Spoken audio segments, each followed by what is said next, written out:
Shalom sahabat komunitas Alkitab Satu Menit, puji Tuhan. Senang sekali ya kita dapat kembali bertemu dalam sebuah sesi yang saya percaya akan menjadi berkat sekaligus bahan refleksi bagi kita semua. Kali ini saya juga hadir membawa semangat dari The Faith Motion, sebuah ruang yang mendorong percakapan yang jujur, reflektif, dan berpusat pada firman Tuhan. Karena kami percaya bahwa setiap pergumulan hidup layak didengar dan dijawab dalam terang Kristus. Hari ini kita akan membahas sebuah tema yang sangat menarik, yaitu kontinuitas Israel di Alkitab dengan negara Israel modern. Tema ini seringkali memunculkan banyak pertanyaan.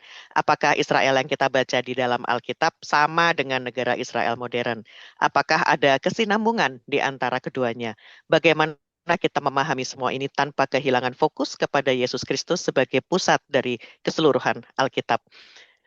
Dan telah hadir bersama kita seseorang yang telah banyak mendalami studi mengenai Israel, akar Yahudi, iman Kristen, serta Mhm. narasi Alkitab secara menyeluruh. Terima kasih kepada Ibu Monique Rakers dari Fakta Israel yang telah meluangkan waktu untuk hadir bersama keluarga besar Alkitab Satu Menit dan The Faith Motion. Shalom Ibu Monique. Shalom. Terima Shalom, kasih selamat. untuk Makasih. kesempatannya. Merupakan sukacita yang luar biasa ya bagi kita ya dan kehormatan bagi kita untuk bagi kami untuk dapat belajar bersama Ibu pada kesempatan siang hari ini. Dan sebelum kita memulai percakapan siang hari ini, mari kita bersatu dalam doa. Bapa yang penuh kasih, kami mengucap syukur atas kesempatan yang Kau berikan sehingga hari ini kami dapat kembali berkumpul untuk belajar. Kami serahkan seluruh jalannya podcast ini ke dalam tangan-Mu ya Bapa. Pimpin setiap percakapan, setiap pertanyaan, dan setiap jawaban agar semuanya berakar pada kebenaran firman-Mu dan memuliakan nama-Mu. Kami berdoa untuk Ibu Monik, kiranya Tuhan beri hikmat, kesehatan, sukacita, dan tuntunan Roh Kudus, Ya, sehingga setiap hal yang dibagikan menjadi berkat dan menolong kami untuk memahami firman-Mu menjadi lebih baik. Bukalah hati setiap kami yang mendengarkan, beri kami kerendahan hati untuk belajar dan kerinduan untuk semakin mengenal Yesus Kristus. Di dalam nama Tuhan Yesus kami berdoa dan mengucap syukur. Amin. amin. Amin. Dan tentu saja saya tidak sendirian hari ini. Saya juga ditemani oleh Coach dari Alkitab Satu Menit yang nanti juga akan ikut serta mengajukan beberapa pertanyaan selama obrolan kita berlangsung. Silakan Coach. Iya. Terima kasih sahabat semua, selamat siang ya, dimanapun sahabat berada, baik yang ada di Zoom maupun yang nanti menonton rekamannya. Senang sekali bisa bertemu dan perkenalkan kami adalah dari Alkitab Satu Menit, sahabat untuk membaca dan mempelajari Alkitab. Interdenominasi ya, kita tidak mewakili denominasi tertentu, kami berfokus pada Yesus Kristus, iman Kristen dan Alkitab. Jadi semua boleh belajar Alkitab, bahkan rekan-rekan kami ada juga yang berkepercayaan lain ikut bergabung di dalam kelas-kelas yang kita adakan di Alkitab Satu Menit. Menghadirkan pelajaran-pelajaran yang biasanya ada di dalam ruang kuliah, tetapi kita hadirkan sehingga jemaat yang awam ataupun juga orang-orang yang sibuk, orang-orang yang sederhana bisa mengikuti setiap materi-materi yang baik yang biasanya hanya diketahui oleh hamba Tuhan atau pendeta. Dan mencicipi hal itu dengan bahasa yang sederhana, materi yang ringkas, kelas yang intensif itu jadi berkat bagi rekan-rekan di seluruh antero Indonesia ya. Seperti yang sedang berjalan ini adalah kelas untuk bimbingan pernikahan, pranikah itu akan berlangsung dalam 1 minggu ke depan dan juga untuk perjanjian lama akan diadakan pada minggu yang akan datang. Sahabat juga bisa bergabung di dalam grup-grup yang diadakan oleh Alkitab Satu Menit. Semoga menjadi berkat karena fokusnya adalah kita membangun persahabatan di dalam Kristus. Yesus tidak memanggil kita hamba, tetapi sahabat-sahabat. Dan Tuhan akan membawa kita ke dalam persahabatan yang semakin dalam antar setiap orang percaya dan juga di dalam iman kepada Tuhan Yesus. Sekian saja perkenalannya. Semoga sesi ini jadi berkat dan terima kasih sekali lagi kepada Bu Monik yang bersedia untuk hadir menemani kita semua di komunitas sahabat Sama-sama. Alkitab Satu Menit. Tuhan berkati. Sekali lagi selamat datang Ibu Monik. Terima kasih karena telah meluangkan Sama-sama waktu Hati. buat kita Terima semua. kasih. Sebelum kita masuk ke pembahasan utama, mungkin bolehkah Ibu memperkenalkan diri terlebih dahulu kepada sahabat komunitas Alkitab 1 menit dan teman-teman The Faith Motion. Mungkin Ibu juga dapat berbagi sedikit mengenai bagaimana Tuhan membawa Ibu menekuni pelayanan dan studi mengenai Israel serta kerinduan yang Tuhan taruh melalui pelayanan tersebut. Silakan Bu. Iya, terima kasih. Ya, nama saya Monique Rakers. Saya punya 2 anak. Saya punya 1 suami, 1 anjing. Anjing keluarga juga soalnya ya. Iya, Iya jadi pasti. jadi saya eh, me- apa ya? Kalau bisa dibilang mungkin gini. Saya lahir sebagai orang Kristen, tapi mungkin saya nggak ngerti Alkitab ya. Jadi ya Kristen karena lahir aja. Ikut di SMA dulu ada namanya kelompok tubuh bersama, saya di SMA 70 ya saya ikut melayani juga. Tapi ya nggak punya apa ya, nggak punya pengetahuan tentang Alkitab secara, saya bilang secara benar ya. Jadi saya hanya tahunya ya udah Tuhan Yesus gitu ya, Roh Kudus dan sebagainya.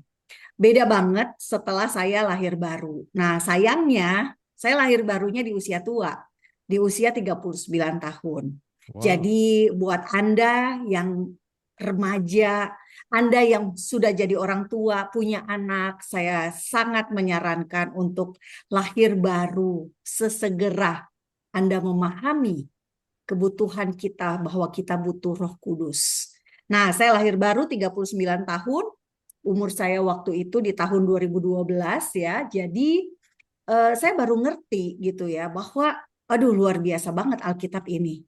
Dan di usia itu 2012 itu saya minta visi yang baru dari Tuhan dan bukan kebetulan juga saya waktu lahir baru itu saya baptis selamnya di Israel di Sungai Yordan dengan Wah, Ibu Indri Gautama dan Tuhan kayaknya ekspres banget gitu ya. Saya yang buta Roh Kudus, kami langsung mendapatkan kayak saya dan suami dua-duanya tuh benar-benar kayak apa ya? eh, Pengalaman bersama Roh Kudus itu nyata gitu ya. Jadi saya dapat visi tentang Israel karena tahun itu saya juga sudah 10 tahun menjadi wartawan. Namun sebagai wartawan saya kok clueless banget ya soal Israel. Banyak sekali berita yang misinformasi gitu ya. Dan saya ikut-ikutan lagi gitulah membenci Israel. Waktu itu karena saya nggak ngerti info ya, nggak tahu Israel ini gitu. Jadi saya mikir kok bisa ya saya di Israel dengan yang saya lihat dengan yang saya baca di pemberitaan itu berbeda. Jadi saya bilang Tuhan apa yang harus saya lakukan gitu ya dengan hidup yang baru ini. 3 minggu kemudian di sebuah gereja, di gereja Pak Gilbert Lumoindong di Glo, ada seminar Why Israel, orang dari Belanda datang. Saya ikut seminar itu dan seperti Tuhan memberikan konfirmasi. Monik ini hidupmu yang baru, gitu ya. wow. Saya tawarkan apa yang bisa saya bantu untuk pelayanan Christian for Israel Internasional. Oke, saya mau terjemahkan khotbah-khotbah Willem Glashauer ke dalam bahasa Indonesia. Buletin saya cetak dan saya bagikan ke pendeta-pendeta. Kebanyakan menolak. Nah, sejak saat itu juga saya menjadi tahu ada apa dengan Israel. Kenapa ditolak gitu ya? Banyak pendeta baca Alkitab, tapi kok lihat buletinnya tentang Israel, buletin gratisan dibalikin. Nah, Nah, akhirnya oke, Mhm. saya belajar 2012, 2013 ada pengalaman yang luar biasa juga. Saya dipersekusi gitu ya oleh orang Indonesia, sebuah kelompok berbasis agama karena saya membuat liputan tentang Yahudi di Indonesia. Jadi mereka tidak terima. Mereka mengadukan saya ke KPI, Komisi Penyiaran Indonesia, supaya saya dipecat dan program saya ditutup, tapi saya tidak ditemukan bersalah sehingga mereka naik banding, mereka ke Kementerian Politik Hukum dan HAM, Kementerian Kemenpolhukam, dan membuat saya dilaporkan karena dianggap saya ini adalah mengganggu stabilitas nasional gitu ya, gara-gara liputan tentang Yahudi. Yoi. Dan liputan itu jam 11 malam, 30 menit doang ya, dipotong iklan, mungkin total hanya 22 menit. Jadi intinya saya mengalami apa yang namanya titik balik gitu ya. Saya pikir saya aja yang wartawan bisa diginiin. Saya digugat loh 4 miliar Wah. oleh mereka. Dan saya ditulis di Sabili, di media-media garis keras mereka, nama saya, anak-anak saya waktu itu masih kecil ya. Saya mikir saya yang wartawan aja bisa dipersekusi seperti ini. Jadi sebelum Ahok di demo saya udah ngalamin tuh. Jadi apa ya yang bisa saya lakukan? Justru karena saya dipersekusi, saya langsung bilang, oke, saya harus mendidik bangsa ini. Nah, itu visi yang dari Tuhan yang saya dapat, dan sejak 2012 itu kan kejadiannya Februari 2013 ya. Sejak itu saya bertekad, saya belajar, saya cari tahu kenapa Israel begitu dibenci di Indonesia, sampai saya aja dilaporkan ke Kementerian Polhukam. Dan dari situ Tuhan buka pintu ya, saya malah dibawa, saya diundang ke Australia, tempat saya belajar lingkungan. Saya diundangnya sebagai wartawan untuk belajar lingkungan hidup dari pemerintah Australia. Malah di tempat saya belajar itu nama jalannya Jalan Kebenaran, karena terletak di komunitas Yahudi Australia. Saya bilang Tuhan ini pinter cocokologi juga ya, gitu ya. Jadi banyak banget kebetulan-kebetulan yang ada festival film. Ya, waktu itu festival film lingkungan hidup. Kisah yang saya nonton adalah tentang orang Israel dan orang Palestina sama-sama bikin solar panel untuk desa mereka. Jadi saya terkesan banget ya. Ini mereka, dua bangsa ini rebutan tanah, tapi matahari kan satu. Diciptakan Tuhan untuk orang baik dan orang jahat. Saya tuh terberkati banget, dan saya pikir, wow, film seperti ini harus ditonton nih untuk orang-orang Indonesia yang anti Israel ya. Jadi ya itulah yang terjadi. Jadi Tuhan buka jalan. Saya hanya ingin menyampaikan begini ya ke teman-teman di Alkitab Suara, di Faith Motion, kalian yang bergerak untuk mencari jiwa, memperlengkapi ya banyak orang. Pertama yang perlu kita lakukan adalah orang itu harus tahu satu, identitas mereka. Siapa diri mereka. Dan yang kedua, apa visi Tuhan kepada mereka masing-masing. Karena setiap orang dibentuk, diciptakan Tuhan untuk maksud dan destiny yang khusus. Nah, itu yang saya temukan. Amin. Makanya saya melakukan visi ini, isu tentang Israel yang dibenci banyak orang, nggak disukain banyak orang Kristen juga. Kenapa saya percaya diri aja? Ya karena ini visi Tuhan gitu ya. Kalau bukan visi Tuhan, jangan masuk ke situ gitu ya. Kalau kita dapat visi, kita minta konfirmasi dari Tuhan, dan itu yang saya lakukan. Tuhan kasih konfirmasinya banyak sekali. Setelah dari Australia, saya diundang ke Amerika. 3 minggu di Amerika, hotel saya di Washington DC dekat banget dengan Museum Holocaust di Washington. Di Washington DC hanya 5 menit. Kayak konfirmasi lagi kan, saya datang, saya tanya, ada nggak nih yang hubungannya dengan Indonesia? Oh ada, katanya. Guide kami diselamatkan waktu masih bayi, ya, diselamatkan oleh keluarga Indonesia di Belanda. Wow, saya pikir keren banget ini. Nah, saya bikin film tentang itu, tentang bayi Yahudi yang diselamatkan oleh keluarga Jawa di Belanda. Jadi Tuhan buka jalan, Tuhan buka pintu, Tuhan kasih tunjuk, ini jalan-jalan yang harus kamu masuki, dan seterusnya sampai hari ini. Agustus 2026 ini sudah 10 tahun pelayanan saya. Jadi saya bikin yayasan 2016 untuk bikin Tolerance Film Festival, supaya saya nggak didemo, supaya saya nggak direcokin gitulah. Saya harus punya yayasan supaya nggak digerebek gitu ya kalau bikin acara. Ya puji Tuhan, so far sejauh ini justru di tahun-tahun pertama 2016, 2017 sampai 2022 masa Covid ya, semua yang ngundang saya kebanyakan dari kalangan Islam, non-Kristen. Mereka justru haus dan lapar. Mereka ingin tahu tentang Israel. Puji Orang Tuhan. Kristen justru tidak tertarik baru-baru aja ya setelah 2023. Nah, mulai tuh komunitas kayak Alkitab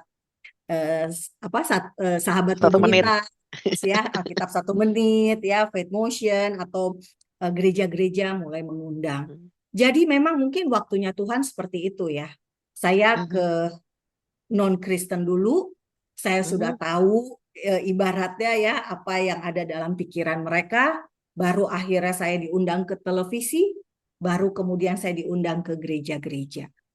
Nah, saya nggak tahu 10 tahun setelah 10 tahun pintu mana lagi nih yang Tuhan buka. Saya akan masuk aja. Iya, ikutin jalan Tuhan. Iya, betul. Luar biasa, luar biasa, luar biasa. Sangat memberkati. Saya percaya setiap perjalanan yang Tuhan izinkan dalam hidup kita tuh selalu memiliki maksud yang indah, Ibu ya. Iya, Dan pasti.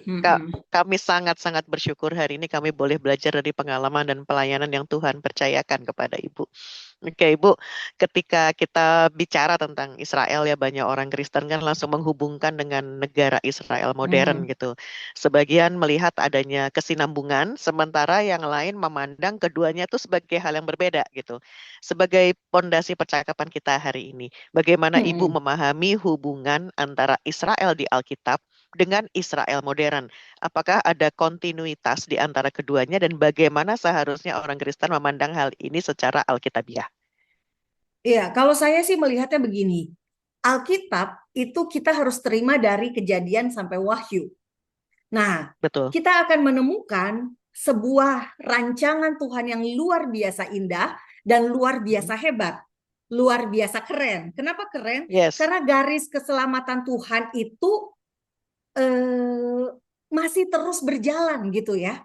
Jadi kita tuh jangan salah, jangan selesai hanya sampai di salib doang. Yeah. Ya, banyak orang Kristen menganggap kita yang penting selamat terima Yesus. Udah sampai di situ doang. Padahal ya ini kuncinya nih menurut saya.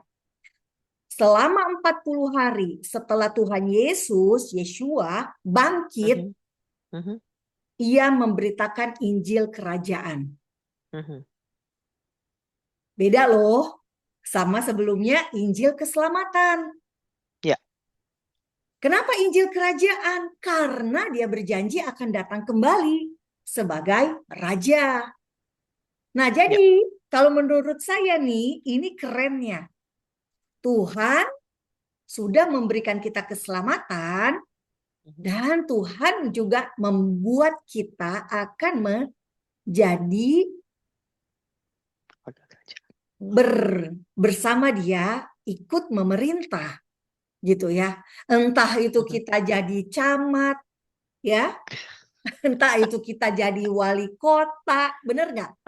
Betul. Karena kita targetnya adalah itu tadi, menjadi pengikut Yesus, Yeshua itu bukan hanya sekedar mati masuk surga, ya kan? Tapi abis masuk surga nih, kita akan dibangkitkan, bener nggak? Teologi kita sama nggak sampai sini? Benar, sama. Dibangkitkan, terus udah gitu apa? Hidup yang kekal kan? Betul. Nah, banyak orang Kristen meleset nih. Hidup yang kekalnya di mana? Mereka lupa bahwa Tuhan menjanjikan di Wahyu ada langit yang baru, ada bumi yang baru, ada Yerusalem yang baru. Nah, kita akan hidup kekal. Tapi sebelum masuk langit yang baru, bumi yang baru, Yerusalem yang baru, jangan lupa ada masa pemerintahan 1000 tahun. Betul. Dan disitulah pentingnya Israel. Artinya, kalau Israel nggak ada, gimana caranya Tuhan Yesus mau menjadi raja di bumi? Kalau ibu kotanya Yerusalemnya nggak ada. Atau begini, gimana caranya Tuhan Yesus katanya mau datang di Bukit Zaitun kalau Yerusalemnya nggak eksis? Masuk akal nggak? Betul. Ini kalau ngomong sama anak muda nih harus pakai logika kan soalnya kan?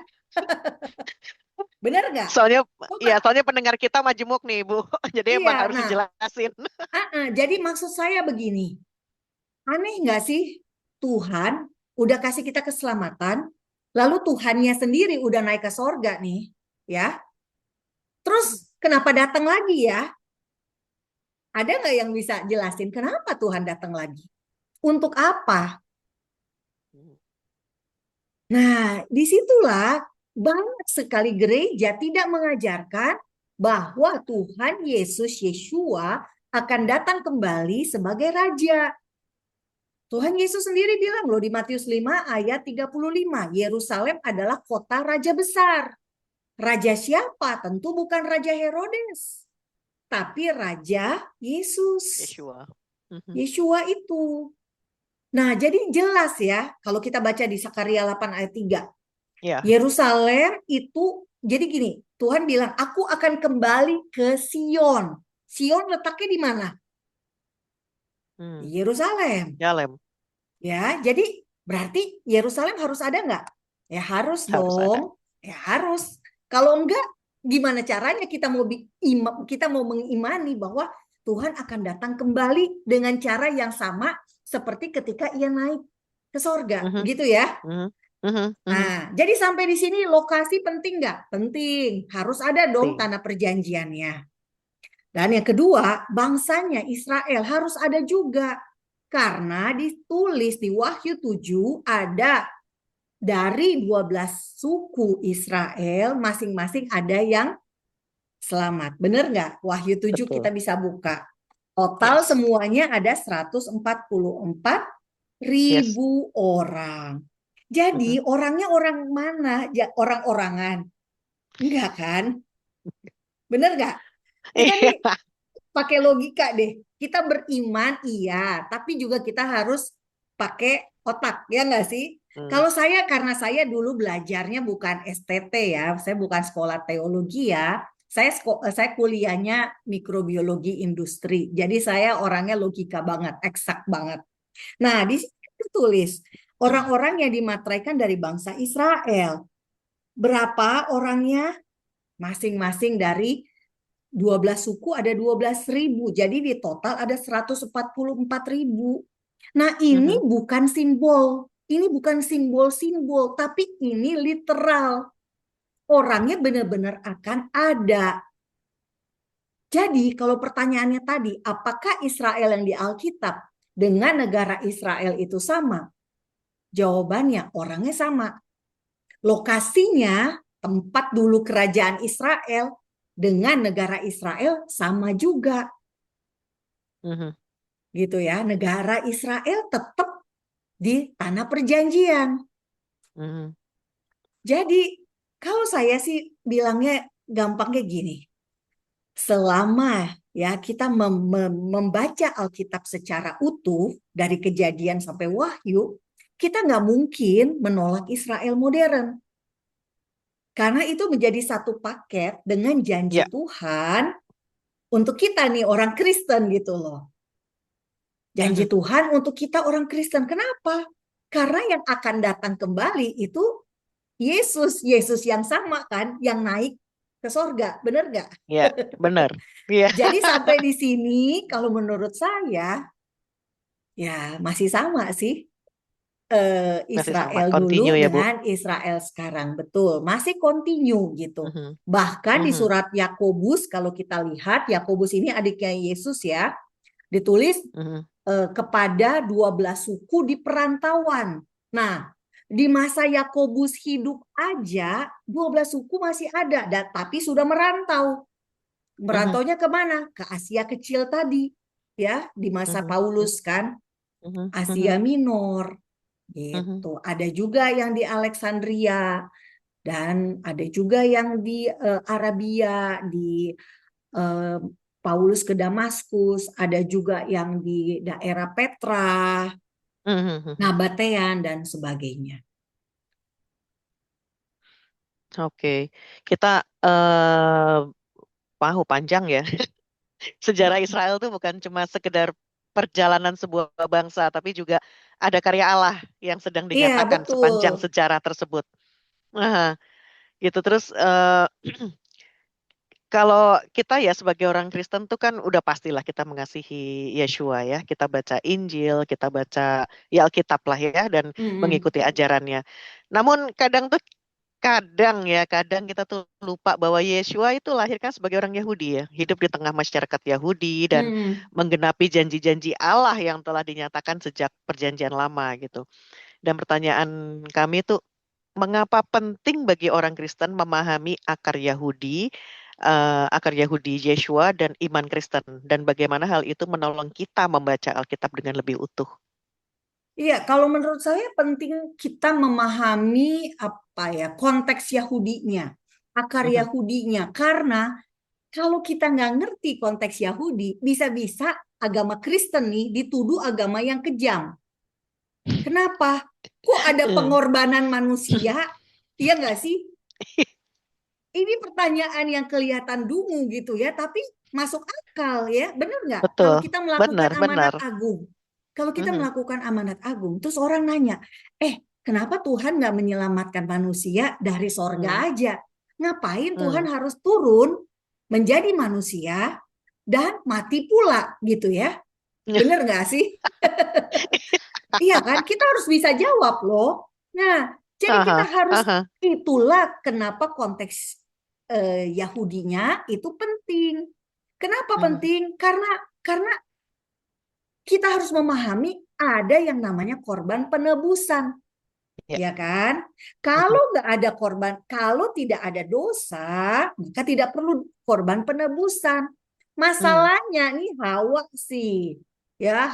sih nggak dengerin suaminya, malah dengerinnya si ular. Nah, Adam juga salah sih. Adam kenapa dikasih perintah sama Tuhan nggak ngasih tahu ke istrinya, gitu ya? Harusnya kan dia bilang. Nah, ini apa ya, hubungan suami istri dari awal nih udah komunikasi bad communication nih udah ada di Taman Eden gitu ya. Nah, jadi maksud saya ya kan benar nggak? Karena ada Mhm. dosa, makanya kita ada perlu penebusan. Nah, Mhm. ada korban Mhm. penebusan. Tapi Tuhan nggak bilang loh, kamu harus mengorbankan nyawa buat buat aku nih supaya kamu selamat. Enggak. Tuhan malah melarang kalau baca di Ulangan berapa tuh? 8 kalau nggak salah. Mhm. Ada Mhm. Mhm. tidak boleh mempersembahkan Ya. anakmu laki-laki, anakmu perempuan sebagai korban api-apian. Nah, Ya. kalau kita baca lagi di sejarahnya Israel, kenapa Yehuda dibuang ke Babel? Itu Mhm. karena mereka mempersembahkan anak kepada dewa Molok di lembah Mhm. Ben Hinnom. Mhm. Di Yeremia ditulis seperti itu. Jadi Tuhan nggak menghendaki persembahan anak. Tuhan nggak menghendaki persembahan manusia. Tapi ya inilah indahnya Alkitab kita. Yesaya 53 dengan Mhm. jelas menyebutkan bahwa Tuhan sendiri yang menyediakan korban penebusan buat Mhm. kita. Nah itu. Jadi kalau kita nggak ngerti konteks Yahudinya, kita Mhm. nggak bakal menangkap gitu ya betapa luar biasanya karya keselamatan itu. Karena apa? Tuhan Mhm. sendiri loh yang menyediakan korban, ya. Tuhan sendiri Mhm. yang berinisiatif, kita tinggal terima doang, bener nggak? Ya, benar. Mhm. Nah, jadi betul-betul itu dia Bapak Ibu semua, saudara-saudara, adik-adik ya, yang belum percaya gitu ya. Agama Kristen itu agama atau apa ya? Belief system ya, cara cara mencapai Tuhan yang sangat indah. Karena apa indahnya di mana sih? Mungkin pada bingung.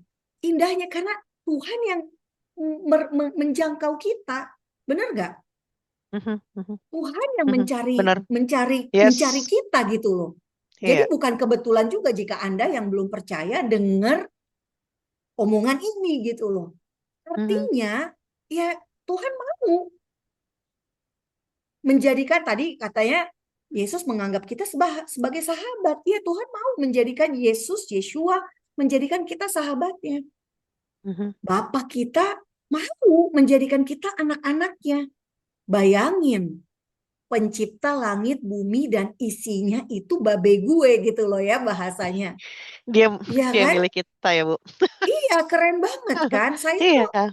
jadi pertobatan saya ya diawali, ya kenapa saya mau lahir baru, ketika saya tuh sadar betul bahwa Bapa, Abah, itu tuh bener-bener, aduh, luar biasa banget. Kasihnya itu tuh apa ya, saya tuh sampai, pokoknya Yes. kalau ngomongin kasih Bapa, itu tuh saya terharu banget. Karena saya nih punya Bapa di dunia, papi saya tuh baik banget sama saya, sama adik-adik saya. Papi saya tuh sangat sayang sama keluarga. Jadi itu tuh saya, apa ya, gambaran papi di dunia dengan Bapa di sorga itu tuh matching dan klop banget. Jadi itu bikin saya terharu banget mempunyai Bapa di sorga yang luar biasa seperti itu. Nah itu sih Indeed. yang saya bisa ngomong. Luar biasa memang.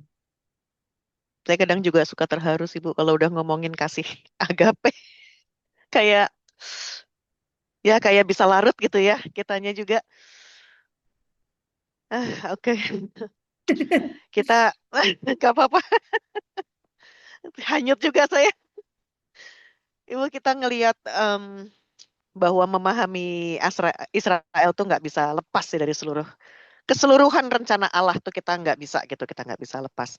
Namun di tengah gereja tuh masih ada banyak gitu ya pertanyaan mengenai hubungan antara Israel, Mm-mm. gereja, dan karya keselamatan Allah. Bahkan tuh nggak jarang perbedaan pandangan tuh sering bermunculan gitu ya, perdebatan yang Mm-mm. cukup panjang gitu. Menurut Ibu nih ya, apa Mm-mm. kesalahpahaman yang paling sering muncul mengenai Israel dan gereja, dan bagaimana seharusnya orang percaya memahaminya agar tetap setia kepada kesaksian Alkitab dan tetap berpusat kepada Kristus? Jadi kebanyakan orang Kristen ya merasa bahwa orang Yahudi, bangsa Israel itu menolak Yesus. Sehingga ya mereka sudah dilupakan oleh Tuhan. Mereka bukan lagi bangsa perjanjian. Mereka ini bukan lagi eh, bangsa yang eh, apa ya, bisa dibilang bukan lagi bangsa yang dipilih Tuhan. Karena sudah ada gereja, maka kitalah orang-orang terpilih itu. Padahal Tuhan tidak seperti itu. Ya, Bapak kita, jika ada kayak papi saya deh, ada 3 anak. Nggak mungkin papi saya hanya sayang kepada saya, lalu kemudian anak kedua lahir, dia nggak sayang lagi sama saya. Anak ketiga lahir, dia nggak sayang pada anak pertama dan anak kedua. Yang bungsu aja yang paling disayang. Itu nggak kayak gitu loh. Dia sayang pada semua anaknya. Mhm, Itu Bapak di dunia. Bayangkan Bapak di sorga. Dia yang membentuk Israel, ya. Dia yang memanggil Abraham, dia yang mhm, memberikan tanah perjanjian untuk Abraham, Ishak, Yakub dan keturunannya dengan perjanjian-perjanjian, perjanjian sunat, perjanjian Sabat, lalu ada perjanjian dengan Daud tentang Mesias, lalu ada perjanjian baru di Yeremia 31, mhm. Tuhan akan mengadakan perjanjian yang baru dengan Israel dan Yehuda. Jadi itu nggak mungkin ketika ada gereja itu Israelnya dipinggirkan, tidak. Justru kita nih dua-duanya, Israel dan gereja adalah 2 saksi nyata kasih Mhm. setia Tuhan yang bisa dilihat dunia. Israel sejak dahulu sampai sekarang itu adalah monumen kasih setia Tuhan. Dan orang Kristen dari bangsa-bangsa kita yang bukan Yahudi, kita yang bukan bangsa Israel, kita dicangkokkan kepada Israel. Cabang zaitun asli. Roma 11 mengatakan kita cabang Mhm. zaitun liar yang dicangkokkan. Ya. Jadi dua-duanya ada di hadapan Tuhan. Dua-duanya sama-sama mendapatkan kasih sayang dari Bapa di sorga. Dua-duanya Mhm. nanti kelak akan dipimpin oleh raja di atas segala raja. Yes. Karena apa? Yesus akan datang kedua kali untuk orang Yahudi. Ya, ada masih satu peranan yang belum diselesaikan. Karena itu Tuhan Yesus bilang apa? Kamu tidak akan melihat aku lagi sampai kamu menyebut Mm. diberkatilah dia yang datang dalam nama Tuhan. Ada di Matius 23 ayat 39. Kalau kita baca ayatnya di Matius 23 ayat 39 itu tertulis dan aku berkata kepadamu, mulai sekarang kamu tidak akan melihat aku lagi hingga kamu berkata, diberkatilah dia yang datang dalam nama Tuhan. Artinya apa? Ini janji. Jadi Tuhan berjanji, saya tidak akan bertemu lagi dengan kamu orang Yahudi Mhm. sampai kamu akan menyebut diberkatilah Nah, dia yang datang dalam nama Tuhan. Siapa? Yesus yang akan datang Yeshua kedua kali. kali. Nah ini Matius 23 nih janji ketika Tuhan Yesus bicara tentang Yerusalem, Yerusalem. Ya, kamu yang Mhm. tidak mau berada di bawah sayap, ya itu perlindungan dari Tuhan yang Maha Kuasa. Bait suci akan diruntuhkan, tapi Tuhan punya janji juga bahwa aku akan datang kembali. Sampai orang Yahudi bilang, diberkatilah dia yang datang dalam nama Tuhan. Tuhan. Nah, Luar biasa. jadi orang Kristen jangan menganggap Israel itu sudah kadaluarsa. Enggak, janji Tuhan enggak pernah kadaluarsa. Kalau janji Tuhan kadaluarsa, gimana caranya kita mau percaya janji Tuhan pada kita nih orang Kristen akan Mhm. ditepati? Mhm. Kalau janjinya pada orang Israel, pada bangsa Israel, itu bisa Mhm. diabaikan. Tuhan kita bukan Tuhan yang pendusta, Tuhan kita bukan Tuhan yang berbohong. Dia setia pada janjinya. Karena itu kita lihat bangsa Israel sekarang masih eksis. Yep. Janji Tuhan ya dan amin. Yes. Maka kita bisa pegang janjinya bahwa saya orangnya kayak gitu. Tuhan, engkau memelihara Israel sebagai biji matamu. Saya juga Mhm. biji matamu Tuhan. Seperti engkau memelihara bangsa Israel. Saya selalu kayak gitu doanya. Saya mengklaim Tuhan, engkau yang berperang buat Israel dan Israel diam saja. Keluaran 14 Yes. ayat 14. Saya juga Bapak, saya juga sudah dicangkokkan kepada bangsa Israel.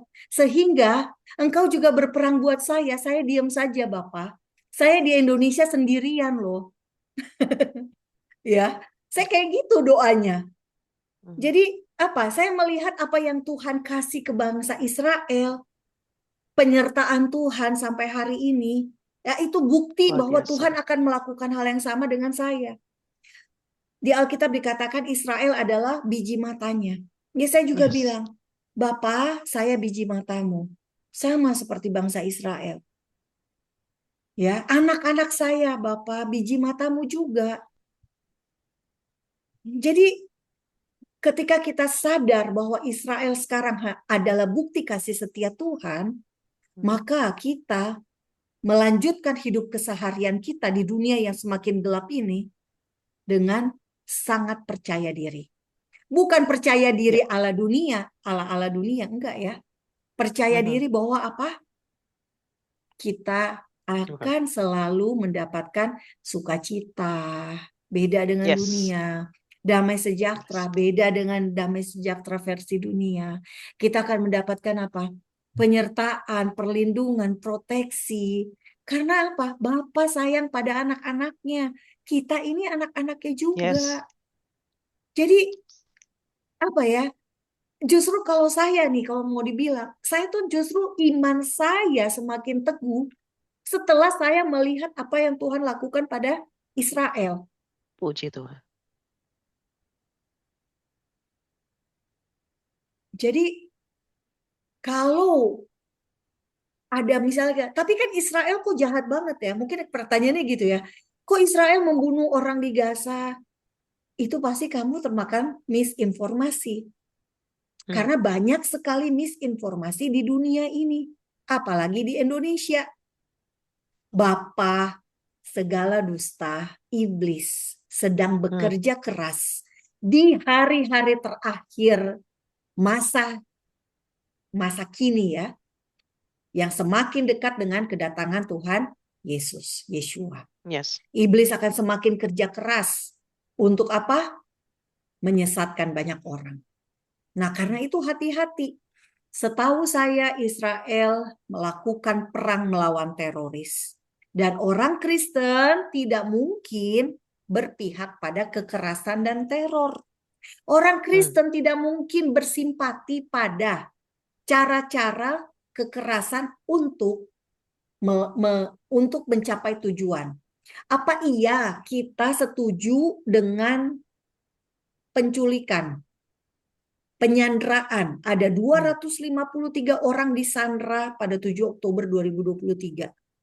Logikanya, ya nggak mungkin lah. Kita beberapa 2 minggu terakhir ini kita dengar kabar penyekapan. Ya, seorang gadis, seorang perempuan disekap oleh kekasihnya selama 3 tahun di Bandung, di Jawa Barat. Dia dipukulin sampai matanya buta, mulutnya, bibirnya digunting.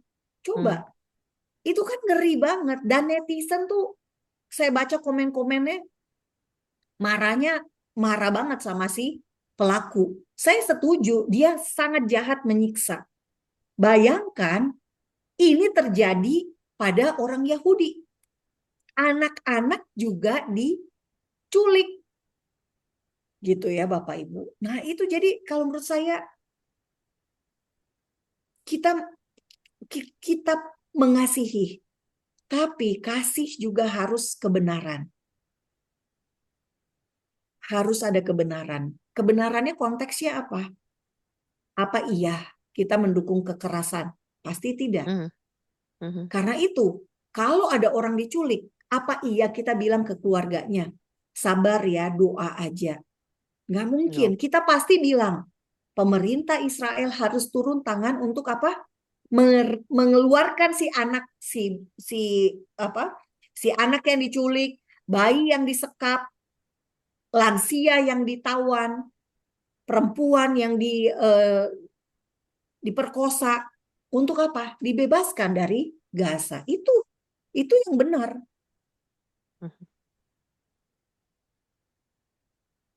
Wah. Jawabannya sangat ini ya Bu ya. Ini, aduh, waktunya tinggal 15 menit. Aduh, saya kepengen tanya lebih lanjut nih sebenarnya mengenai tadi jawabannya dari Ibu. Ada ini nggak ya? Ada yang raise hand nggak dari floor? Iya, sahabat semua ada kesempatan untuk bertanya. Oh iya, Silahkan utamakan dari yang raise hand. Sebelum ada Pak Jerry. pertanyaan, boleh ya ada pertanyaan dulu dari saya pribadi, Bu Monik. Iya, Mewakili silakan. juga ada pertanyaan di media sosial. Bagaimana dengan kenyataan bahwa Israel di Alkitab itu kan teokrasi, sementara Israel yang modern ini negaranya dibangun atas dasar sekularisme, tidak berdasarkan Taurat dan lain-lain. Israel sekarang memang bentuknya negara demokrasi. Ada 2 partai Arab di Knesset yang jumlahnya 120 orang itu ada 2 partai Arab, bayangkan. Karena Israel adalah negara demokrasi. Nah, apakah mereka tidak berdasarkan Taurat? Justru mereka saat ini mempertahankan tanah perjanjian itu adalah bagian dari kitab Taurat kan? 5 kitab Musa. Kalau dikatakan mereka tidak berdasarkan seperti gaya hidup di masa Alkitab dulu. Karena tidak ada bait suci. Lokasi di mana bait suci berada sekarang berdiri 2 masjid. Jika Israel diizinkan untuk membangun bait suci, tentu akan kembali dengan aplikasi hukum-hukum yang berkaitan dengan ritual-ritual bait suci. Hukum Taurat ada 613 hukum. Kita orang Kristen 10 hukum aja nggak semuanya kita bisa taati loh. Hukum untuk beristirahat, dikasih waktu istirahat untuk fokus kepada Tuhan aja kita masih nggak bisa lakukan itu. Nah, orang Yahudi, bangsa Israel, kalau dibilang mereka tidak seperti Alkitab zaman dulu, menurut saya tidak benar juga. Karena apa? Mereka berusaha menjaga tanah perjanjian. Mereka menerapkan sabat. Mereka masih menerapkan sunat buat anak Yahudi, anak pria Yahudi usia 8 hari. Karena sunat adalah tanda perjanjian di Kejadian 15. Janji tentang tanah perjanjian. Makanya orang Kristen gak perlu disunat. Karena itu tanda janji tentang tanah perjanjian.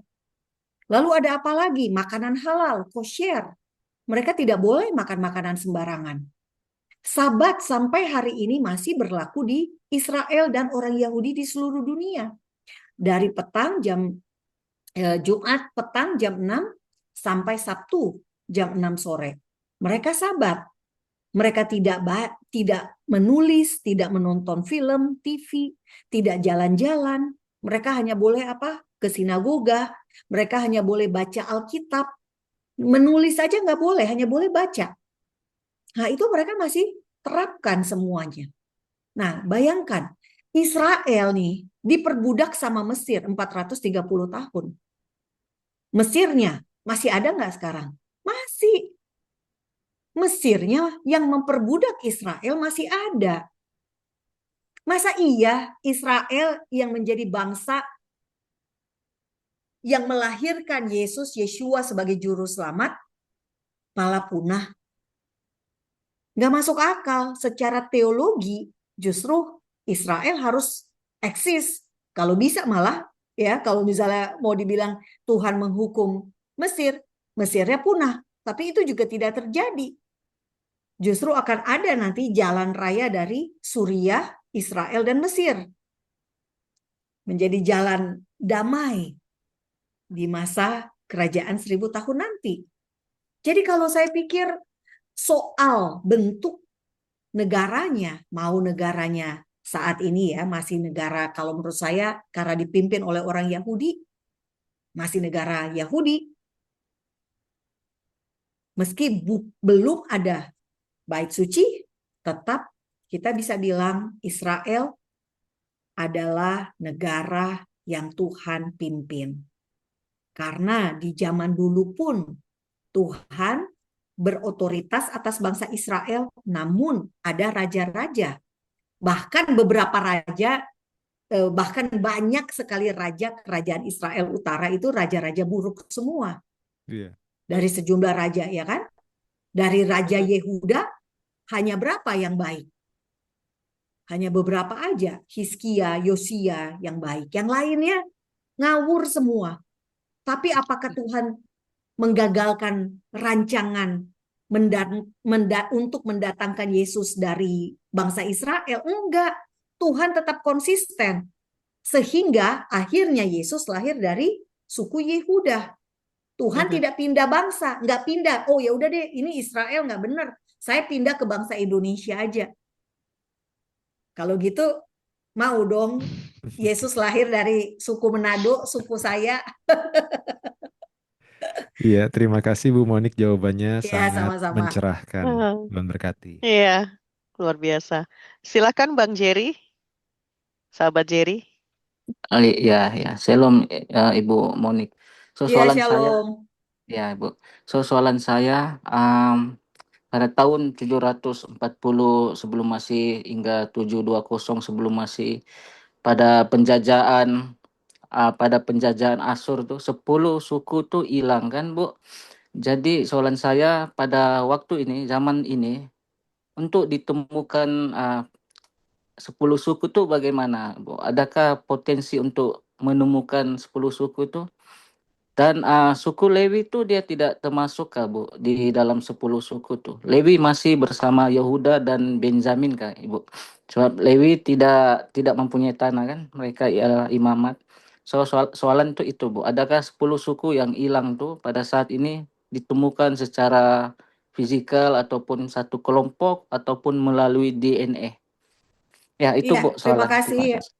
Iya, jadi 10 suku Thank you. itu dibawa oleh Asyur, dipindahkan ke Asyur.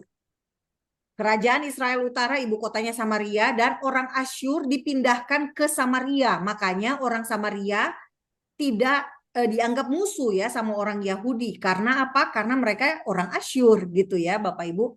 Nah, jadi kalau kita lihat 10 suku dibuang ke Asyur. Nah, itu tahun 700-an ya sebelum Masehi. Kemudian Babelonia mengalahkan Asyur. Nah, orang-orang yang ada di Asyur itu dibawa ke Babel. Sehingga ketika Babel membawa orang-orang dari 2 suku, dari Yehuda ke Babel, 10 suku itu bergabung dengan 2 suku. Karena itulah di surat Yakobus ditulis kepada 12 suku di perantauan. Jadi mereka menyatu kembali. 12 suku. Tidak hilang.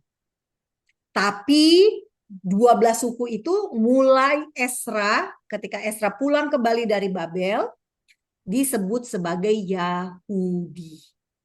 Sebagai sebuah bangsa namanya Yahudi. Tidak lagi berdasarkan suku demi suku. Namun kalau kita baca di Alkitab ketika Tuhan Yesus dibawa ke Bait Suci, ada nggak yang ingat? Ada Hana dan Simeon. Hana dari suku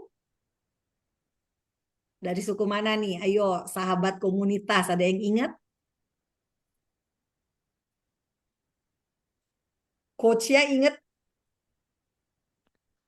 Asyir ya Bu? Iya, Hana dari suku Asher. Lalu yang terkenal dari Perjanjian Baru, siapa? Saul atau Paulus. Dia dari suku Benyamin. Benyamin. Nah, jadi sebetulnya kalau kita lihat ya Yakobus, ketika Yakobus tulis salam dari Yakobus, hamba Elohim dan Tuhan Yesus Kristus kepada ke-12 suku di perantauan. Jadi diaspora Yahudi setidaknya di masa Yakobus itu masih terdiri dari 12 suku. Nah, apakah bisa dicek DNA? Bisa. Haplogrupnya itu akan menunjukkan dia dari suku apa, itu bisa. Harusnya bisa ya Bapak Ibu. Kenapa saya yakin 12 suku itu masih ada? Karena orang Yahudi dilarang kawin-mawin. Makanya orang Yahudi itu sangat-sangat komunal gaya hidupnya. Mereka terikat dengan hari raya yang sama gitu ya. Ada 7 hari raya menurut Imamat 23. Nah, ada 4 hari raya yang sudah digenapi oleh Yeshua, 3 hari raya belum Bapak Ibu. 3 hari raya lagi belum digenapi, makanya orang Yahudi masih ada sampai sekarang ya. Karena hari rayanya juga masih berlangsung. Tradisi-tradisi Yahudinya masih berlangsung.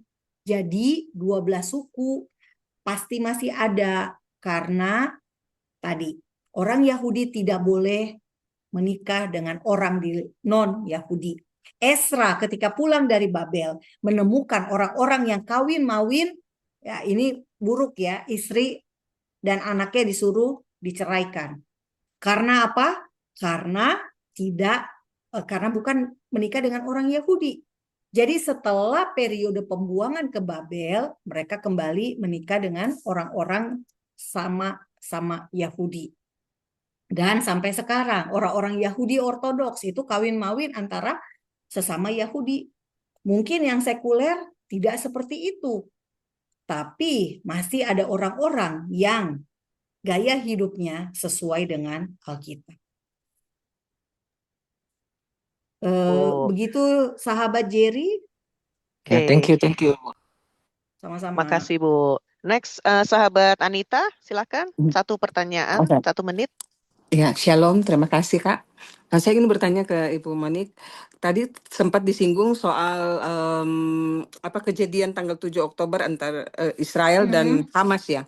Nah, kalau kita melihat sekarang antara Israel zaman yang berlalu kuno dengan sekarang zaman Israel baru. Nah, pemerintahan sekarang kan berarti masih termasuk Yahudi ya, Pak, Bu? Iya, masih. Yang edahan. Nah, sekarang kalau kita lihat memang pembantaian yang terjadi di tanggal 7 7 Oktober itu Oktober. memang menyedihkan sekali buat kita sebagai orang Kristen yang sangat berjaga tentang Israel, yang sangat ya janganlah mendewakan bangsa Israelnya ya berarti. Tapi kita kan tahu kromosomnya kita dari mana, DNA-nya kita ini.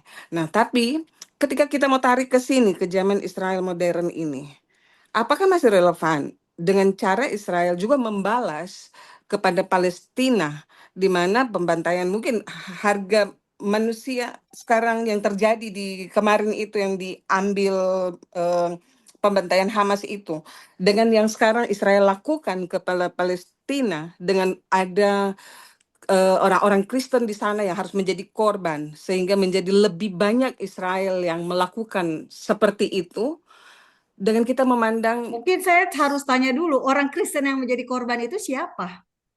Israel tidak pernah ya membabi buta membunuh orang. Yang disasar adalah teroris. Israel selalu memerintahkan evakuasi ketika mereka mau menyerang. Karena dia bikin pengumuman, makanya Hamas, Jihad Islam, menaruh ranjau. Akibatnya tentara IDF untuk membebaskan 253 orang, tentara IDF terbunuh di Gaza 970 sekian orang. Perbandingannya masuk akal nggak? Kalau saya, kasihan banget IDF. Anak-anak muda 20, 21 tahun, 18 sampai 21 tahun. Yang lagi wajib militer. Mati sia-sia nggak? Gara-gara IDF bikin pengumuman evakuasi. Lalu tempat mereka datang untuk mereka mencari Sandra, dikasih ranjau, mereka yang tewas. Mereka dikenakan sniper. Masuk akal nggak? Gereja yang disebut-sebut gereja di Gaza dihancurkan. By the way, hanya ada 3 gereja di Gaza. Gereja di Gaza utuh. Anda bisa cek ketika Paskah mereka masih melakukan ibadah. Kemarin ada patriark Latin dari Yerusalem datang ke gereja di Gaza. Gereja Katolik masih ada, gereja Ortodoks Yunani masih ada. Gereja yang mana yang hancur? Saya tahu ada orang Kristen yang anti Israel yang menyebarkan hoax bahwa Israel membunuh orang Kristen. Nggak ada. Hamas menaruh senjata selalu di tempat publik, di masjid, di TK, di rumah sakit Indonesia pun ada terowongan Hamas. Gereja Yunani ya, gereja Yunani Ortodoks Yunani, ditaruh sebelahnya kayak gudang senjata. IDF menyasar gudang senjata. Tembok gereja kena nggak? Yang kena rumah sebelah, gudang senjata. Namun karena kekuatan dia bisa retak. Tapi bukan gereja yang diserang. Hati-hati, banyak sekali saya katakan antek-antek iblis. Ya. Antek-antek iblis bekerja keras untuk menyesatkan. Baca Matius 24. Banyak kesesatan yang terjadi. Iblis ingin menyesatkan. Kenapa? Karena mereka tidak mau orang Kristen mengetahui kebenaran.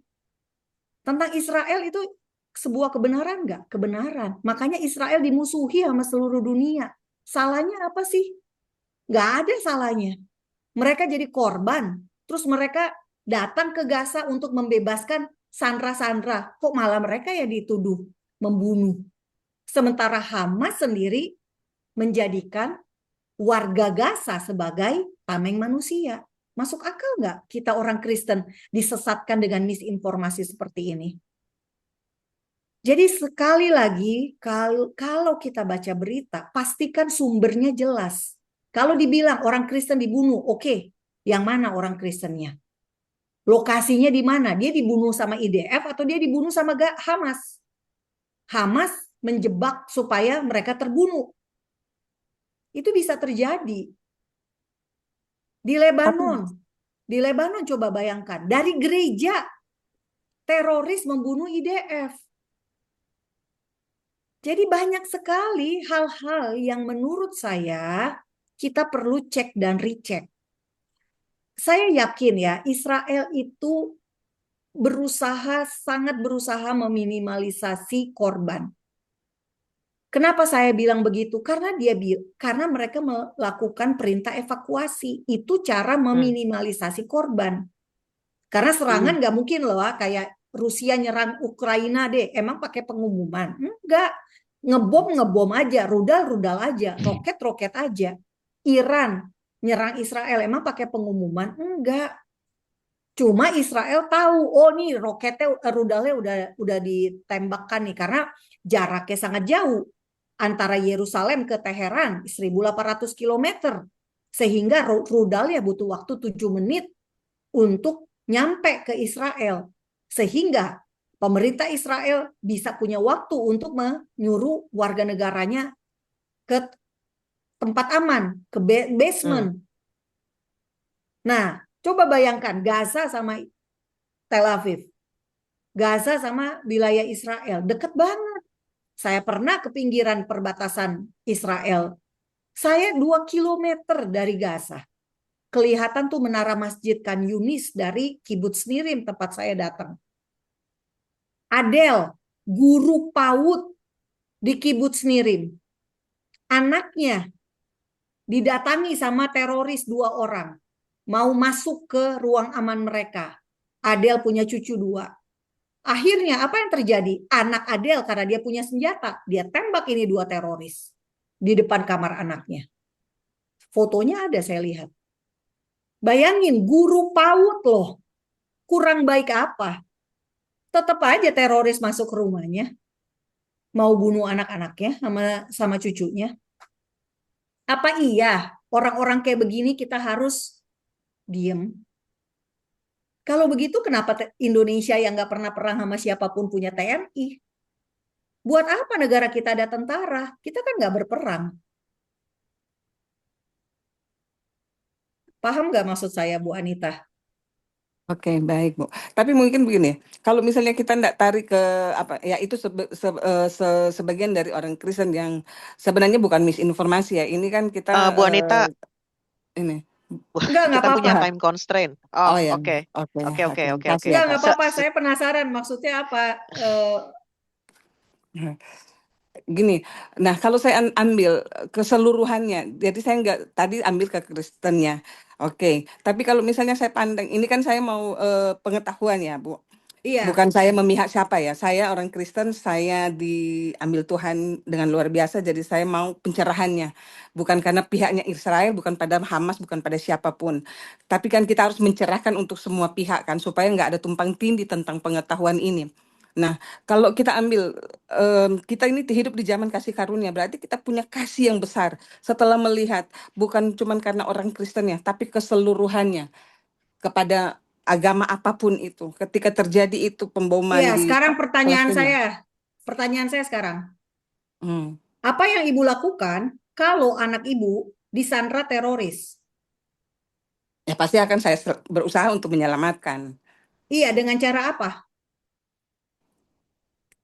Tentunya dari segi peperangan itu yang harus saya lakukan. Misalnya untuk keselamatan tentunya kan saya tidak bisa berperang dengan cara berperang secara senjata. Tentunya ya apa yang saya bisa lakukan dengan tangan dan kaki saya, berarti kan saya akan berusaha untuk menyelamatkan. Seperti itu. Kenapa ibu? Karena ibu mengasihi, kenapa ibu nggak berdoa aja? Ya pasti dalam doa ada. Iya, kenapa ibu Tapi nggak kan berdoa saja, misalnya diam saya harus saja? berusaha untuk mengambil. Tapi Ibu ada sendiri doa. bilang, ibu sebagai orang yang sudah diselamatkan dengan kasih Tuhan yang luar biasa, tetap ibu nggak mau hanya berdoa saja, ibu mau menyelamatkan dengan kaki dan tangan ibu sendiri. Iya, Benar nggak? iya. Itu yang dilakukan oleh Israel. Hmm. Yang Israel hadapi adalah teroris. Teroris ini sama dengan yang ada di Indonesia yang pernah membom gereja tahun 2000, yang pernah membom gereja di Surabaya 3 gereja, yang pernah membom gereja di Makassar, pernah membom gereja di Samarinda dengan korban anak kecil. Ini teroris.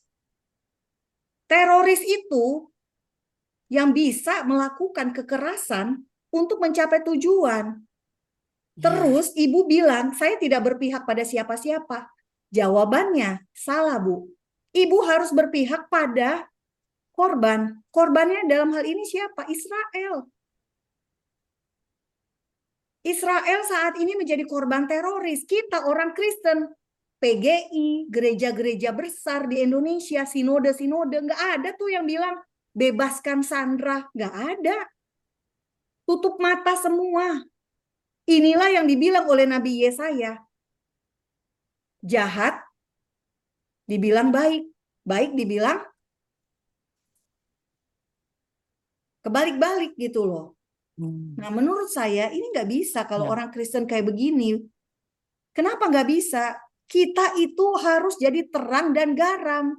Kalau dunia gelap, dunia pro kekerasan dan teror, kita berdiri bilang kita nggak mau ada teroris. Kita tidak berpihak pada teroris. Itulah gunanya. Kita menjadi terang. Kita menjadi garam. Garam tuh apa? Mencegah pembusukan. Masa iya kita biarin orang Kristen, aduh udahlah gue nggak ikut-ikutan. Yang penting keluarga gue baik-baik aja. Keluarga lo yang disandra kan, ya udah gue doain aja ya dari sini ya. Tapi gue diam-diam aja deh, gue takut soalnya. Itu bukan jadi garam. Itu garam yang tawar, diinjak dan dibuang doang. Itu Tuhan Yesus sendiri yang ngomong. Bukan saya. Jadi gini ya, maksud saya untuk hal yang paling nyata sekalipun tentang kekerasan dan teror, kalau orang Kristen masih bingung berpihak sama yang mana, saya nggak tahu lagi. Padahal hari-hari ke depan nanti akan semakin jahat. Dunia ini akan semakin jahat. Bukan semakin baik loh. Gimana bisa kita akan berkompromi? Mungkin ayat yang cocok ya Bu Anita saya kasih Yesaya 5 ayat 20 yang tadi saya bilang. Ini maksudnya saya bukan mau menghakimi ya. Saya mau supaya kita betul-betul ngerti Bapak Ibu semua ya. Dikatakan di sini Yesaya 5 ayat 20, celakalah mereka yang menyebutkan kejahatan itu baik dan kebaikan itu jahat, yang mengubah kegelapan menjadi terang dan terang menjadi kegelapan, yang mengubah pahit menjadi manis dan manis menjadi pahit. Hukum moralitas kita jangan kebalik-balik. Gara-gara korbannya Israel jadi bingung. Tadi saya sudah kasih contoh, kalau korbannya sesama orang Indonesia, kita lihat orang disekap 3 tahun, kita nggak terima lah, kasihan banget itu orang. Tapi kalau orangnya Israel, Kak, kamu jangan dulu ya, nyerangnya baik-baik aja ya, jangan sampai orangnya tewas, terorisnya jangan sampai terluka, jangan sampai mati. Apa iya kayak gitu? Paham nggak maksud saya Bu Anita?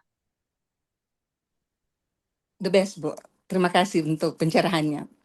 Tuhan berkati. Luar Iya, biasa, maaf ya terlalu kalau banyak. maaf kalau saya terlalu keras. Enggak, Karena menurut bagus, Bu, saya bagus. gini, Justru karena sekarang menurut kita harus pada pernyataan-pernyataan yang ya kalau Ibu bilang keras sebenarnya bukan keras, tapi pada pernyataan-pernyataan yang tepat sehingga tidak membawa ombang-ambing. Karena kan banyak orang kan sering masuk. Jadi ini bukan misinformasi, tapi maksudnya saya ingin pengenalan. Dari ini kalau dia bicara ini, dari ini bicara ini. Saya mau mensinkronkan untuk menjadi, kalau kita ke depan ini jadi satu orang Kristen kan harus jadi satu. Apalagi kita mau terlahir dari cangkokan Israel. Berarti kan kita harus satu tujuan ke depan untuk menunggu sampai waktunya kedatangan Tuhan. Seperti itu, Ibu. Terima kasih, Ibu. Tuhan Iya, berkati. terima kasih. Iya, jadi jelas Terima ya, kasih. kalau untuk ukuran moralitas kita standarnya harus sama. Ya, Kasih itu Setuju. kasih itu kayak 2 sisi mata uang. Kasih ya, dan kebenaran itu harus sama. ya. Jadi Amin. keadilan. Kalau kita hanya kasih saja, maka nggak ada tanpa kebenaran, maka kita jadinya kompromi pada dunia. Nggak bisa. Ya. Kita nggak bisa kompromi pada dunia. Jadinya yang tadi, Yesaya 5 ayat 20. Celakalah kata Tuhan. Nah, kita nggak mau celaka. Makanya kita harus benar. Panas-panas. Dingin-dingin. Jangan suam-suam kuku. Kata Wahyu apa? Dimuntahin. Benar nggak? Ya. Yes. Oke, Ibu. Terima kasih, Ibu. Sama-sama. Oke, penanya yang terakhir ya. Luar biasa Ibu Monik. Kayaknya saya betah deh 2 jam. Luar biasa. eh Mary, sahabat Mary masih ada kah? Atau tinggalin? Shalom. Oh ya, siap. Silakan. Ya, terima kasih Ibu. Di sini sebenarnya saya sudah kirim di chat ya. Mungkin saya sampaikan kembali bahwa ini saya mau minta klarifikasi terkait pernyataan Ibu tadi yang menyatakan bahwa Hmm, Tuhan Yesus akan datang kembali kali hmm, kedua untuk orang Yahudi.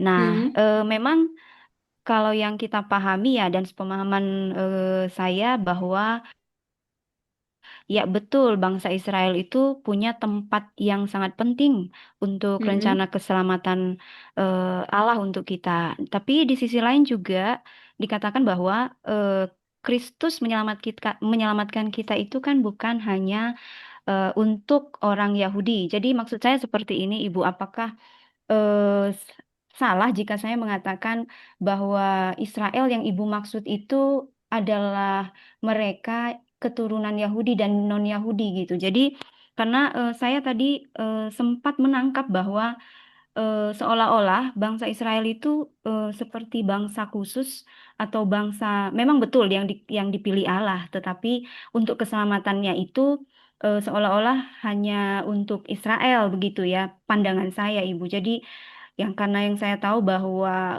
keselamatan Hmm. ya universal gitu Ibu. Mungkin dari Iya, pernyataan itu tadi ya. Terima kasih oke, Ibu. makasih. Iya, betul. Yesus datang untuk seluruh dunia. Benar nggak? Betul ya, pasti ya. Kita udah sepakat Iya, kan? iya benar Tuhan Ibu. kita datang dan memang kasih Bapa itu untuk semua orang, untuk dunia ini. Dan kita diberikan kehendak untuk memilih percaya atau tidak percaya. Ya, setuju Makanya Bu. Tuhan Yesus mengatakan, lakukan amanat agung, jadikan semua bangsa murid. Ya, Jadi orang orang Kristen kayak kita, tugas kita, peranan kita adalah menjadikan semua bangsa murid. Lalu bagaimana dengan bangsa Israel? Bangsa Israel punya perjanjian dengan Tuhan sendiri.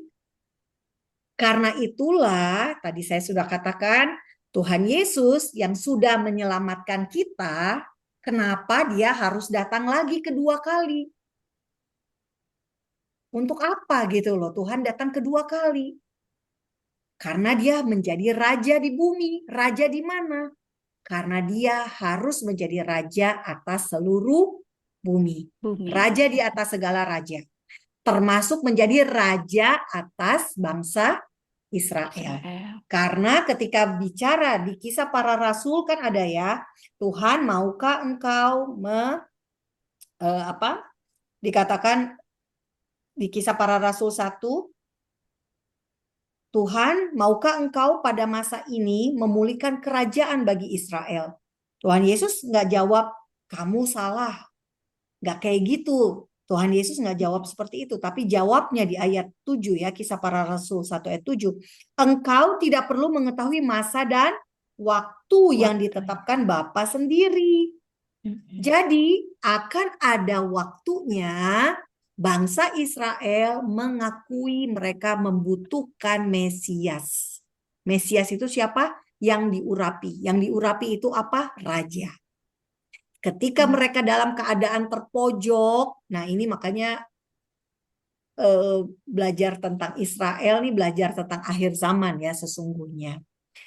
Ketika mereka terpojok, diperangi seluruh dunia, barulah mereka berseru minta Mesias itu datang. Dan Mesias yang datang itu adalah Yesus. Yes.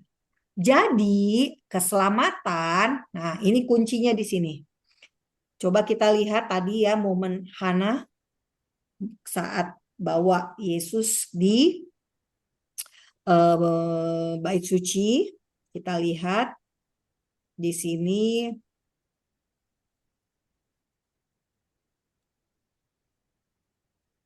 baca Lukas 2 ayat 29. Ini ada dari 25 deh. Lukas 2 ayat 25. Adalah di Yerusalem seorang bernama Simeon. Ia seorang yang benar dan saleh yang menantikan penghiburan bagi Israel. Roh Kudus ada di atasnya dan kepadanya telah dinyatakan oleh Roh Kudus. Perhatikan. Ini Yesus bayi.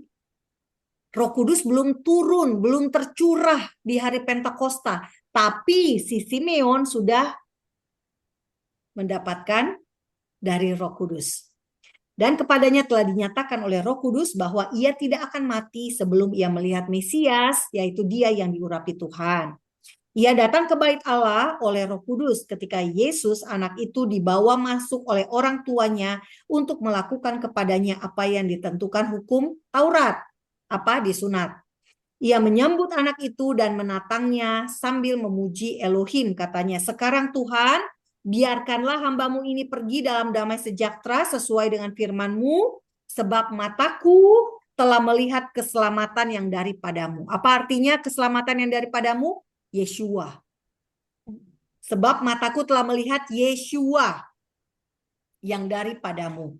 Ayat 31, yang telah engkau sediakan di hadapan segala bangsa. Nah, ini kuncinya Bapak Ibu semua. Jadi bangsa dulu, segala bangsa dahulu yang selamat. Ayat 32, yaitu terang yang menjadi pernyataan bagi bangsa-bangsa lain.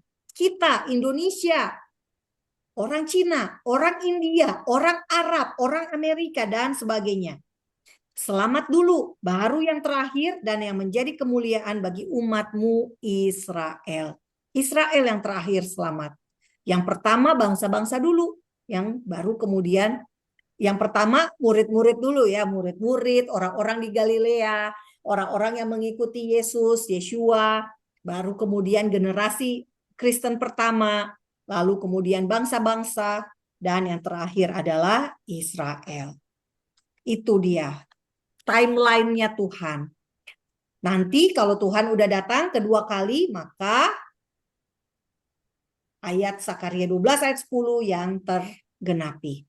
Aku akan mencurahkan roh pengasihan dan roh permohonan atas keluarga Daud dan atas penduduk Yerusalem, dan mereka akan memandang kepada Dia yang telah mereka tikam. Siapa yang telah ditikam? Yeshua. Dan akan meratapi dia seperti orang meratapi anak tunggal, dan akan menangisi dia dengan pedih seperti orang menangisi anak sulung.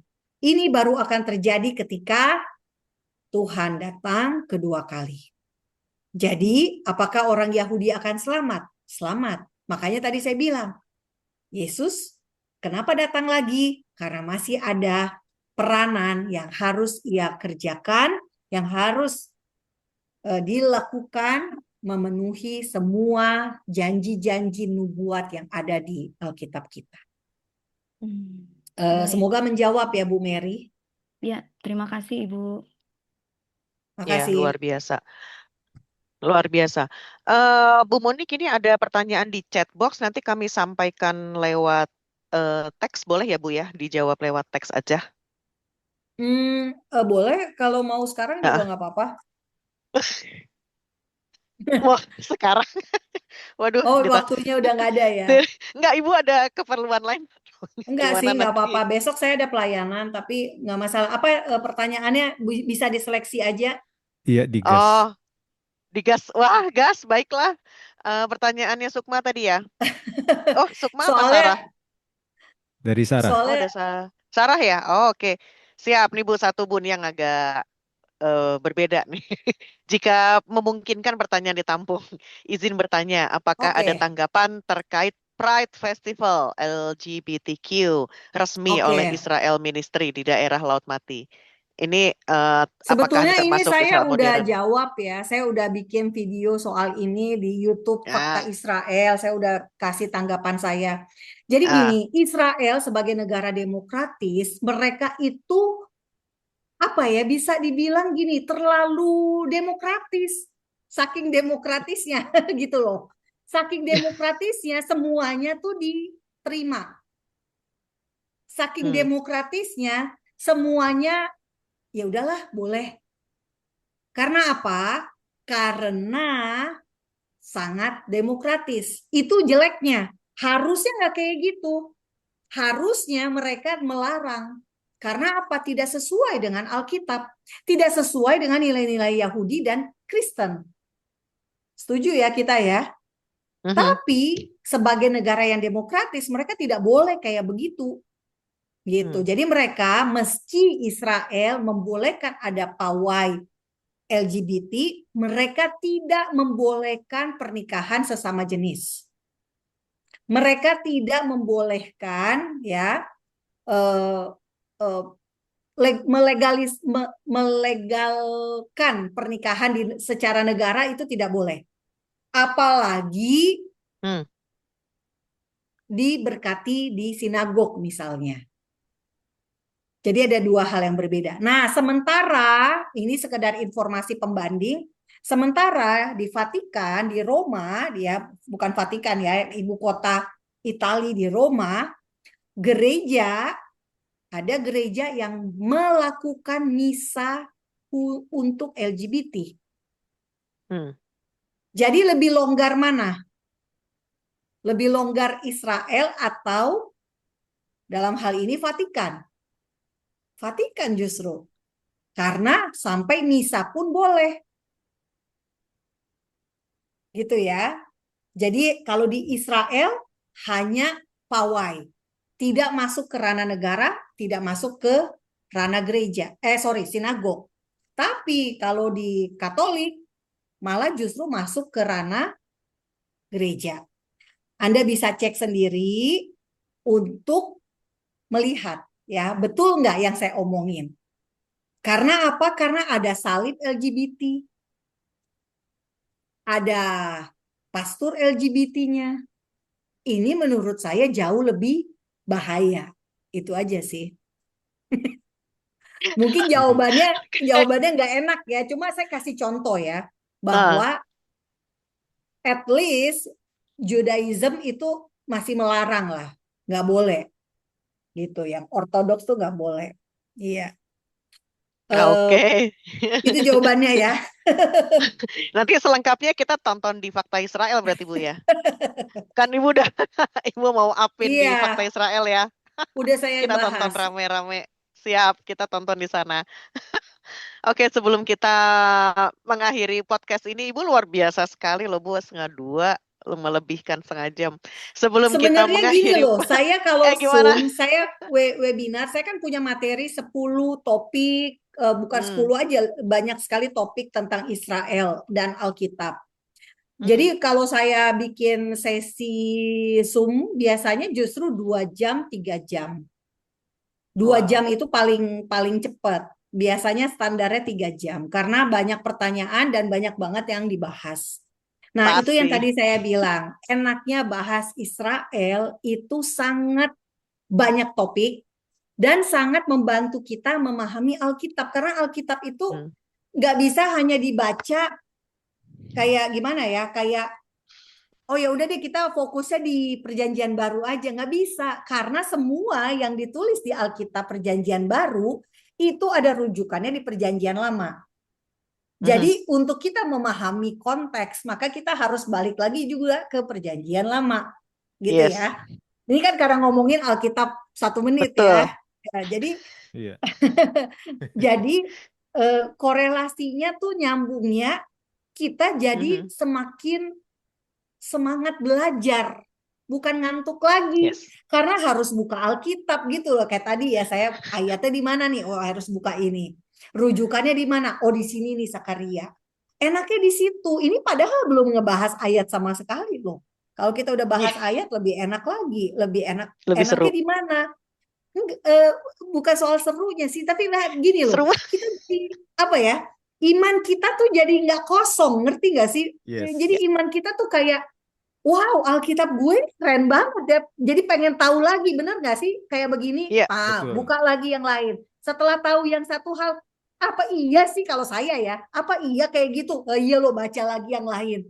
Jadi akhirnya nambah terus sampai kita menemukan ternyata Alkitab itu keren. Iya. Gitu. Emang keren itu banget. Yang saya Iya, nah itu jadi padahal nih saya nggak tahu ya Alkitab sahabat komunitas ini udah masuk ke ke Israel atau belum.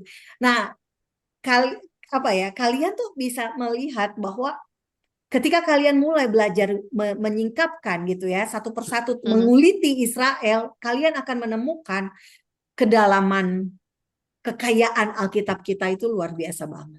Dan akhirnya kita menemukan hati Bapa. So sweet lah Yes. pokoknya. Gitu. Setuju banget. Ini saya kayak jadi jualan Alkitab. Nggak, harus. Kita cinta Alkitab, Bu. Iya, puji Tuhan ya. Puji Harus lah, Tuhan. harus. Harus. Dan sebelum kita mengakhiri podcast kita hari ini, Bu, izinkan saya membagikan satu perenungan yang sangat menguatkan hati saya. Jadi tadi pagi tuh saya juga udah share ini ke tim admin sih. Jadi semua tidak ada yang kebetulan. Jadi tadi pagi bacaan rutin saya tuh pas banget dia di Yehezkiel pasal 33 sampai 39. Jadi kan di pasal-pasal tersebut kita melihat Tuhan memanggil seorang penjaga untuk tetap setia. Kita melihat Tuhan sebagai gembala yang mencari domba-dombanya. Kita membaca janji pemulihan, penglihatan tentang tulang-tulang kering yang dihidupkan kembali, hingga bagaimana Tuhan sendiri membela umatnya ketika Gog datang menyerang. Namun ada satu hal yang terus memenuhi hati saya. Tokoh utama dari pasal-pasal itu ternyata bukan hanya Israel ya. Jadi bukan juga Gog gitu. Tokoh utamanya tetap Tuhan. Him alone. Dialah yang mencari, dialah yang memulihkan, dialah yang memberi hidup, dialah yang berperang, dialah yang memberikan kemenangan. Dan berkali-kali Tuhan berkata, maka mereka akan mengetahui bahwa akulah Tuhan. Jadi saya rasa inilah yang seharusnya kita bawa pulang hari ini ya Bu ya. Ketika kita mempelajari Israel, jangan sampai perhatian kita pada peristiwa-peristiwanya gitu. Apalagi kita sampai ada mendengar informasi-informasi yang sebenarnya keliru gitu loh. Biarlah melalui semuanya ini kita semakin mengenal Allah yang memegang sejarah, Allah yang setia kepada janjinya, dan Allah yang mengenapi rencana keselamatannya di dalam Yesus Kristus. Sebab pada akhirnya kemenangan bukan milik manusia, kemenangan adalah milik Allah. Dan kemuliaan itu hanya layak diberikan kepadanya. Soli Deo Gloria. Siap, kalau begitu Ibu, terima kasih banget, kami sangat-sangat terima kasih. Ibu mungkin ada mau dibagikan sebagai closing statement sebelum kita menutup podcast kita siang ini? Iya, kalau saya mungkin gini ya, kita selama ini memperlakukan Alkitab itu sesuatu yang kisah sejarah. Padahal sesungguhnya Alkitab itu adalah buku bukan hanya tentang sejarah, tapi kisah tentang masa depan, masa yang akan datang. Jadi carilah gitu ya, cari tahulah tentang kebenaran itu. Sehingga kalau kita tahu ke depannya sekeren itu, maka kita akan mulai menjalani kehidupan kita hari ini dengan tujuan kekekalan yang lebih luar biasa lagi. Karena kita tahu ternyata kita bukan hanya sekedar mati, selamat, selamat dulu ya, selamat, mati, terus masuk surga. Bukan itu. Bukan hanya itu gitu loh. Ternyata ada lagi nih yang menantikan kita gitu. Kita dikasih peranan juga. Jadi, nah itu dia. Kita baca Alkitab dengan cara pandang yang berbeda. Sehingga saya sangat percaya hari-hari yang kita lalui itu on fire every day gitu ya. Amin. Dan benar-benar kita akan pokoknya saya bersyukur 10 tahun terakhir meskipun saya lahir barunya telat ya di usia 39 tahun gitu ya. Tapi saya bersyukur banget sejak 2012 itu sampai hari ini